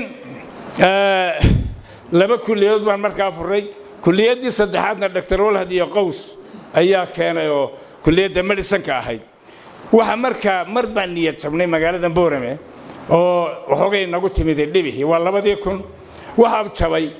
iyadoo reeji buti soo xagaa bixeen oo magaaladina ay ful tahay ayaa matoorkii ka jabay biyaha ahaa ceelkii biyaha baa ka baktiyey matoorkii baa ka jabay waxaa ka jabay bamkii iyo ceelkii adigu biyo la'aan bay noqotay dadkii waxaan ka baqnayba in annagii baa shaqay waxaan war haddii boorama shaqayn weydo camudina ma shaqaynayso boorama waxaan rabnaa jaamacaddu inay camirto laakiin haddaanay biyo lahayn dee cid iman mayso jaamacaddu waa inay falan wax qabataa dadku ma oga shaaba annaga u dhiibno kontraakt bay ahayde oo inaan annagu jaamacaddu biyaha gelisa ma oga waxaan qabanay workshop waxaan u diray xasan halas aydiid iyo cabdiquraab aana workshop qabta nin dawladda u shaqeeyaanoo idin iman bara saabkii wuxuu na siiyey xafiiskii waxaan u yeedhnay 27 reer boorama ah oo haween ku jiraan salaadiinta ku jirto culumma ku jirto aqoonyaha ku jiro waxaan nidhi waa matoorkii 16aad ee waxooga cilmi baalis aan samaynay ee boorama ka jabay khaladaadkii ka dhacay innagu aan samaynay ayaa meesha soo galay innagaa qiran doonna sideen u samayn doonnaa workshopka waxaa ka soo baxay document qurux badan oo aad u qurux badan ayaa ka soo baxay maalin khamiisa waxaan u yeedhnay wax alla wixii faranji hargeysa joogay ee nacaawin jiray wixii baan u sheegnay waa kaa magaalada way qatan tahay way haraadan tahay matoorka baaladaasaa naga jabay dee magaaladii biyo nala geliya ogaada baan ku nidhi noloshii kumaanaan saaqidin imtixaankii biyuhu baan ku saaqidnay noloshii annagaa jaamacadba samaysanay xagga kale waxbarashadii laakiin imtixaankii dib nooga qaado ha nagu adkaynina unicef oo ogeyd in maraykanku 2 magaalo oo koonfura geliyey magaalo reer waqooyina raadinaya ayaa yidhi keena dokumentkiina way tageenoo maraykankii bay toos ula tageen nairobi waxay yidhahdeen waa kan qoladaasaa biyihii magaaladii baan soo helay la gelin lahaa waqooyiga waxaanan ku qorray dokumentka wakaalad yaroo biyaha jirtay oo 45 qof ah waanu baabi'inaynaa wakaaladda waxaanu ka dhigaynaa public private partnership nin bay soo direen lehdeen ma idinla ogoshahay dawladda way nala ogoshahay baan taa haddana waxaa jooga meesha nin wasiirka biyaha ahoo ilaahay ammaanay oo qoliyaha reer ballegubadlow iska ammaanan yihiin maxamuud cabdimalow la yidhaahdo ayaa wasiirkii biyaha ahaa runtii wasiirkii baa dokumentkii nagu raacay madaxweynihii baan u tagnay cigaal waa ka dhaadhicinay wakaaladda roma babinayna ama shaqaalaan u qaadan ama compensation baanu siin wuu ku socdaa la yidhi wafdi maraykanaa yimioo madaxweyneaan ka qaadna afkiisaa la yidhi usaid waxay madaxweyne miyaad la ogoshahay nimankaas inay biyihii ku wareejiyaan private haa buu yidhi waan la ogolahay dee wuxuu yidhi haddii ay noo hagaagtana somaliland oo dhan baanu ka dhigi haddii kalena dee mashaalkay nagala bixi waynu ka noqon horta biyihii markii 45 booyadood baa boorama joogo ballayada dadka uga guri jiray dhoobada dadka siin jiray biyihii markii aan la bilaabay kontraaktii waxa la siiyay niman reer Arabsiya iyo reer Boorama waa ilaa $600,000 markii qasabadaha la gelinaya habeen walba qasabad baa la jabiyaa si aanay biyahaasi magaalada u gaarin waa booyadleydi wax kale ma aha maalintii ay biyihii la geliyay ee bahaladii magaalada la dhex mariyay laakiin intii hoose ka arsan tahay ee aqalada in la geliyaa ayaa booyadii 45 ahaa saddex baa ku soo haray Boorame intii kale wajaale Allah ay baday burco meelihii oo manaaba u tageen waa laga yaacay halkan marka horta waxaan taa ugu yar leexday jaamacaddu taa uma samayn markii aanu Boorame oo yar conservative waa 7 cishaan dawladda oo sanaadinaynay aan lahayn 20 nin oo mishan kun bixiya oo biyaha qaato oo ka shaqeysta bilaa ku khasaaray way qaar yiraahdaan waan garanayaa rag ilaa bilaa war biyo daruuriyaadka laguma khasaaro waxa joogta loo cuno ama loo cabo laguma khasaaro 20 nin ee qoran horta sidaas ay ku qorbaan markii dambe iyagana ku wareejina kambigaas waxaan intaa u yiri jaamacaddu wax kale ay qabatay waxyaabo kale oo fara badan bay qabatay warka jaamacadda waxaa noqon labadii kulliyadood ee harata medicine-ka ku biiray wal hadiyo qows ay ka hawrgaleen waxa kale oo jiray kulliyadda beeraha oo Allah u naxariistay Afrika 2005 ayuu Abubakar Isnaata aan sameeyay marka waxa muhiim ahayd waxbarashada markii aan teacher training ka bilownay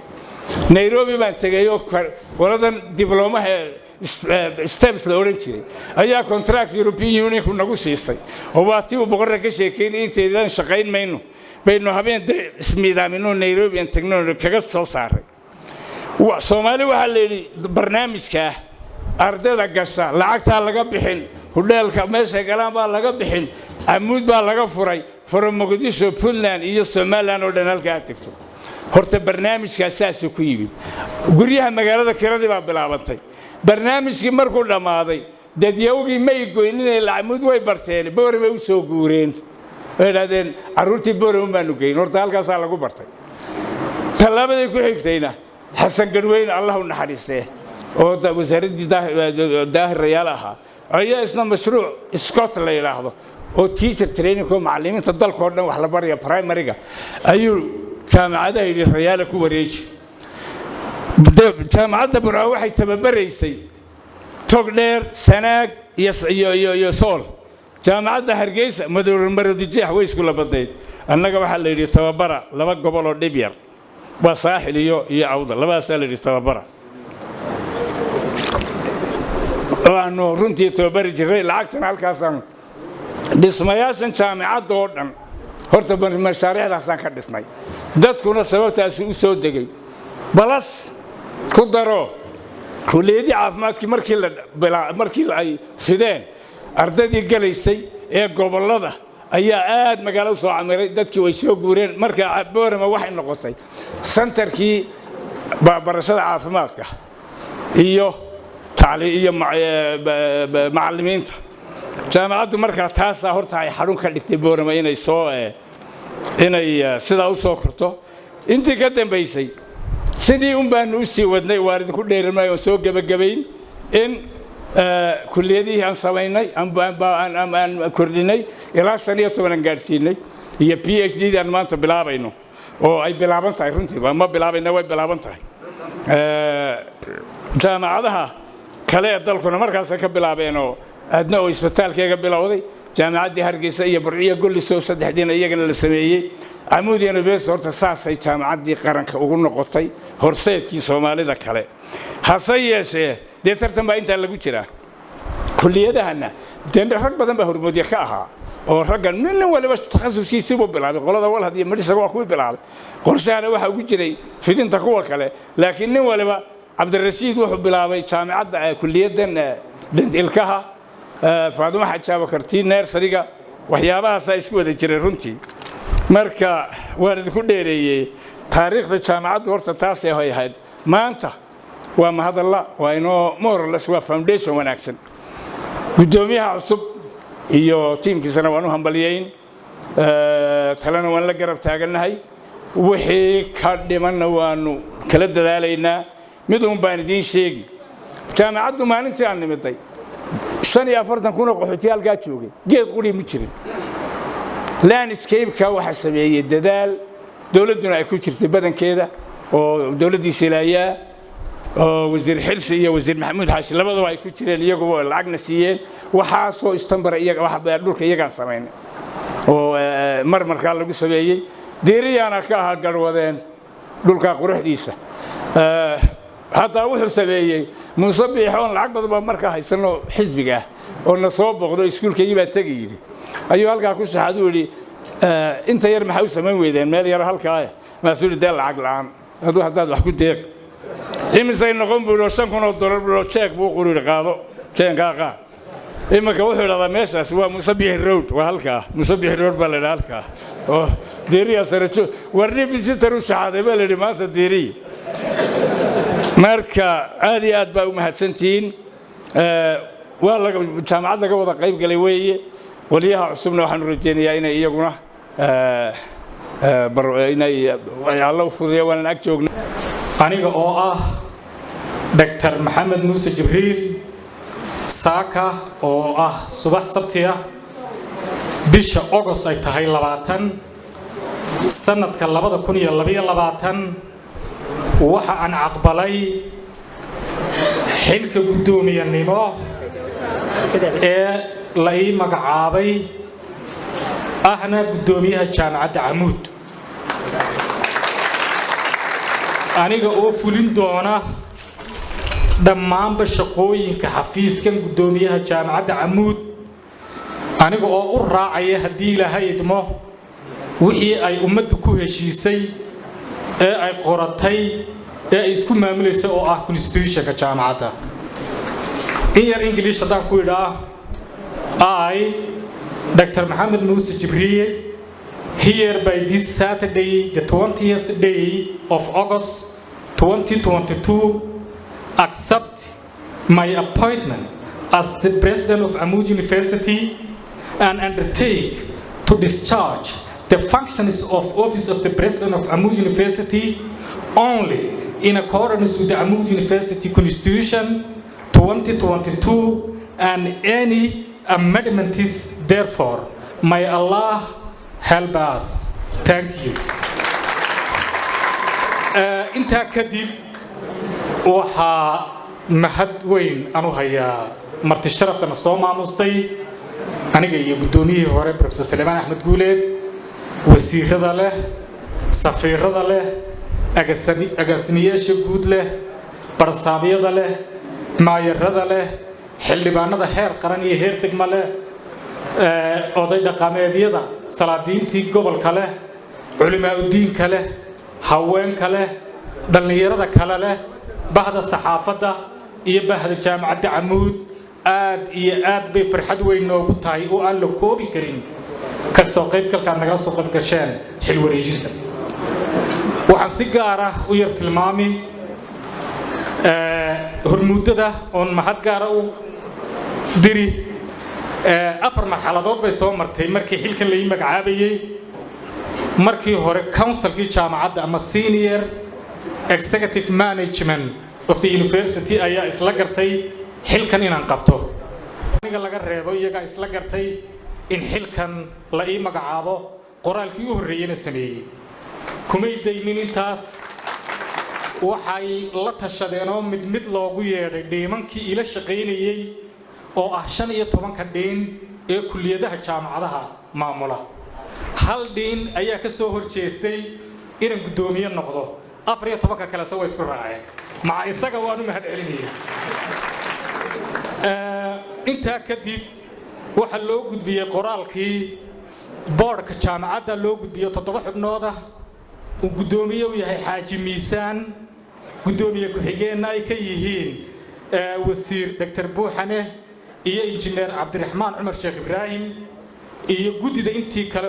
Cabdiraxmaan Sheekh Cumar daahir ka mid yahay. dhammaan markii lala kulmay hal diiday male iyaduna way isku raaceen. aad baan ugu mahad celinaya. inta haddaan ka gudbo ballanqaad insha Allah xagga jaamacadda waan ka warhayaa. anigu 17 sanadood baan ka shaqaynayay jaamacadda,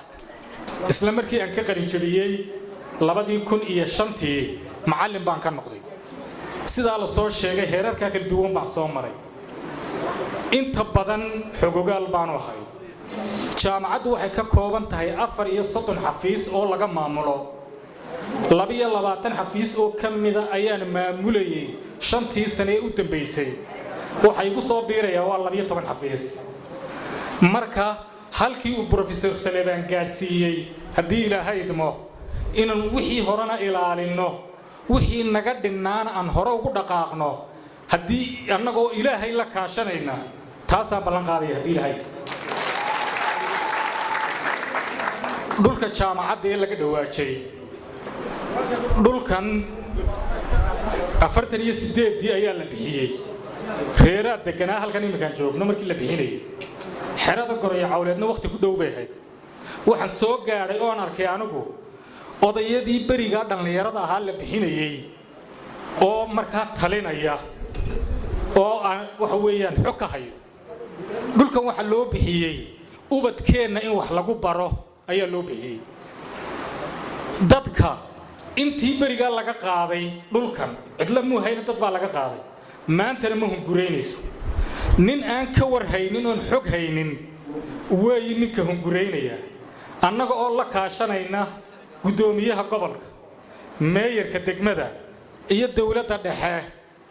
cidna lagu xadgudbi maayo oo waxay xaq u leedahay faraha la geli maayo. laakiin cidii hunguri ka galo ee laga labqadaynayo war ilmahaaga waxa lagu baro si wada jiraan uga qabanayna haddii Ilaahay.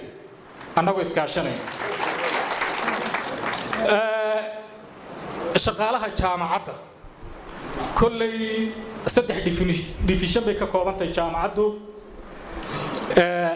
saddexda style adduunyada wax lagu maamulaba waa lagu maamuli doonaa haddii lahayd autocratic style iyo participative style iyo laissez-faire saddexdaba waa lagu maamulaya maxaa loogu maamulaya autocratic waxa la qaataa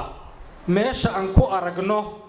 in dadka jooga ay dhinac garab marsan yihiin wixii laga doonayay ee loo magacaabay directives bala siin doona waana la hagi doonaa haddii lahaydno inta ay la qabsanayaan xafiisyada participative sidaan iminkaba ku maamulaynay week walba mar baanu fadhiisan jirray qoladayda sanadku waxaan qori jiray boolasiyaan qori jiray waan hirgeli jiray wixii ka soo noqdaan ka tashan jiray iyadana qaybta dhaxana sidaasaa lagu maamuli doonaa dadka aad maamulayso qayb kaa aqoon badan baa jirta kaa waaya aragsan baa jira laissez-faire waxa afka ingiriisiga lagu yidhaahdo oo loo ogolaan doono inay iyagu hawsha wadaan adiga reportku soo siiyaan ayaan iyadana ku maamuli doonaa haddii lahaydno marka uu yimaado maamul meel waxaa la yidhaahdaa laba mid unbuu qaataa iyadana ama wuxuu noqdaa people oriented amaba wuxuu noqdaa task oriented wax la yidhaahdo qaar waxay aaminsan yihiin dadka haddii la horumariyo wax la baro scholarship loo diro mishaharka loo kordhiyo inay wax qabanayaan oo shaqada hagaajinayaan maamulada qaarna waxay qabaan task oriented shaqada oo standard bay dhigaan iyo siyaasado halka waxaasaa lagaa rabaa baa la dhaha qofka sidii robotiska ama machineska ayaa loogu shaqeeyaa labadaa midna noqon maayee people task oriented labadaan isku dari doonaa haddii ilaahay idmo xagga waxa weeyaan shaqaalaha jaamacadda ugu dambayn guddoomiyaha jaamacadda iyo mustaqbalka beri baa waxaan xasuusanahay guddoomiye NGO la odhan jiray Awdal Rehabilitation Association ayaan ahaa waa 96 ilaa 2000kii 99kii ayaa hawl baa naga gashay Daahir Rayaale oo markaa madaxweyne ku xigeen ahaa markaasaa nin aan wada soconay ayaa yidhi noo soo ballamiyey gurigiisuu nagu ballamiyey markaa gurigii aw nuur buu deganaayay madaxtooyada ka dambeysay maalin buu nabaliyey 2 toornimo inaanu nimaado markaasaa nin odaya oo boorama ka yimid oo aad u aftahan ahaa ayaa aan ku aragnay Hargeysa markaasaan idhi madaxweyne ku xigeenkan u tagaynaa danyarna waan ka leenay inaan raacdaan rab wardan baa igaga xidhnayda waan u baahnaa buu isna waayahay buu waan ballanay markaan ka dhaqaaqnay ayaan ku idhi ninkii la socday doo inaan ninka sii baraabaan ku idhi waxaan hadhow wuxuu odhan doono markaasuu idhi war waxaan sidanaa waa sanduuqe intaan madaxweyne ku xigeenka hor dhigno ayuun baan furaynaa isagaa if iyo aakhire ka warrami Professor Saleebaan waa sanduuq caqli ka buuxo oo cilmi ka buuxo oo waayo aragnimo ka buuxo meel buu noo yaalaa kolba intaan uga baahan uma ka faqan doona haddii ilaahay idmo nagamana dheeraanayo assalaamu calaykum waraxmatullaahi wabarakaatu noona soo duceeya markaa waxaan ku soo dhawaynayaa hadda wasiir buuxane oo ah guddoomiye ku-xigeenka boardka jaamacadda oo ereygii u dambaysayna odhan doona inoona soo xidhi doona xafladda waa gebagabadii jaamacadda camuud baynu joognaa maanta ilaahay idankii brofesoorka tegayna waan u ducaynaynaa brofesoorka imanayana waan soo dhowaynaynaa waan u ducaynaynaa waan la shaqaynaynaa waxaan rabaa in aan idinku hambaliyeeyo anigu Axmed ahaan waxaan ahay arday jaamacadda ka baxay camuud horta kowdhaha waxaan ahay macallin joogay 17 sannadood anigii oo imika xil qaran la ii dhiibayna imtixaankaygii ugu dambeeyay fasax lagu gulayay si fiican baan u qaaday si loogu shaqeeyo jaamacadda ubadkayga 4 baa ka baxday 2na imikay jaamacadda caafimaad ka dhigtaan macnaheedu waxay muujinaysaa aniguba waxaan ahay in camuudeed baan iska ahay marka muhiimaddu waxa weeyaan maxamed muusow brofesore muhiimaddu waxa weeyaan waxaa la yidhi cumar bin cabdicasiis ayaa wuxuu eegi jiray baa la yidhi mar kastaba markii arrintu ku cuslaato wuxuu odhan jiray cumar bin khadaab arrintaa muxuu ka yeeli jiray waxaa la yidhi rooseveltna sawirka lincoln baa u surnaa halkaa baa la yidhi dagaallo adagna wuu galay oo kii labada dunidu ka mid ahaa dabeedna waxaa la yidhi mar alla markuu xoogaa fadhiyo xagga saruu eegi jiro arrintu way cuslaatayee roosevelt lincoln muxuu samayn jiray buu odhan layidhi waxaan kaa codsanaynaa mar kastaba ilaahay arrimaha iyo shaqada kuu fududeeyee markay arrintu kuu kululaato waxaad odhan doontaa borofesor saleebaan arrintaa muxuu ka yeeli jiray arrintaa muxuu ka yeeli jiray waayo wuu soo maray culays wuu soo maray dhaqaalo darro wuu soo maray khilaaf wuu soo maray inkastoo jaamacadda camuudta ugu khilaafka yarahay haddana waxa uu soo wada maray haddana ilaahu baa ka tallaabinayay garaad iyo ragnimo u dhashay ee garab ilaahay ayuu kaga tallaabayay marka annagu maanta waxaan ka tirsannahay xukuumadda مثل عجيب igu soo dhaca mar kastaba ninba wuxuu igu yiri jaamacad baan ka qalin jabinaynay markaasa waxa soo galay buu yiri inaan sheego maanta waa jeclaa president baa soo galay buu waa jarmalka wuxuu yiri intay qabteen ayay sacab saas u tubeen buu sacab yaroo gacan sabab wala qalluuciyo markay dhameeyeen buu yiri hadalkii ayaa waxa soo galay oday cirale oo garbaha la hayo waa la istaago saa waxa la qaaday heestii calanka anna waxa ka tagay Soomaaliya ma fahamsanayn buu waxa laga hadlayo ninkii baan ku yiri buuri war ninkan maxaa loogu istaagay kanna maxaa loogu yar sacabtumay wuxuu yiri kani 4 sano doorano uu noo yar shaqeynaya laakiin horumarka adduunyada aan kula tartamayno kana loo istaagnay baa noo sameeyay waa qiimaha ay kala leeyihiin arrimuhu ay soo loo kala duway marka runtii jaamacadda camuud oo ducaynayna professorku waxaan leenahay ilaahay subxaanahu wa ta'ala cimrigeeta kaaga dhiban ilaahay mid khayr leh oo cibaado iyo matqan amal suuban leh allah kaaga dhigo haddii ta ilaahay timaadana شاهد بان كنا هي إلهي مالتها جرت فردوس الله كوجعسمه بروفيسور محمد نوح علينا وهو قرب تاجنا هي قرب يجاشان بكون هي أنت هسه كسو قبل شكر وين نوح هي والسلام عليكم